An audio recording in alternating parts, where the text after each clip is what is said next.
ఆడ మగ పెద్ద చిన్న కులభేదం మతభేదం ఏమీ లేకుండా భగవద్గీత మీరు పడుకునే చోట మంచం దగ్గర పెట్టుకుని రోజుకు 2 శ్లోకాలు తాత్పర్యంతో సహా చదవండి. ఇంకేం ఆలోచించకండి, మూసేయండి, పడుకోండి. ముందు మంచి కళలు వస్తాయి. ప్రధాన ప్రయోజనం అది, మంచి కళలు వస్తాయి. 2 శ్లోకాలు ఎక్కువ కల్లా 365 రోజులు సంవత్సరానికి 700 శ్లోకాలు ఉన్నాయి భగవద్గీతలో. వ్యాసుడు లెక్కగా రాశాడు 1700 శ్లోకాల భారతం, 1,00,000 శ్లోకాల భారత కథ, 700 భగవద్గీత, అంతే లెక్క. 700 మీకు ఎన్నాళ్ళు అయిపోతే 350 రోజుల్లో అయిపోతుంది. సంవత్సరానికి 365 రోజులు కదా, ఒక సంవత్సరంలో ఒక ఆవృత్తి అయిపోయింది.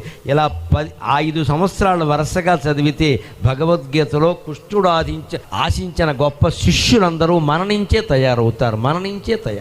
రోజు చదువుతూ ఉంటే మనస్సు కొంతమైనా ఎక్కదండి, అనిపించదా? మనం ఏం చేస్తున్నామని అనిపించదా? చదవాలి కదా ముందు. ఆధ్యాత్మిక విద్య నేర్చుకునే విషయంలో అప్రమత్తంగా ఉండు, అజాగ్రత్త వద్దు.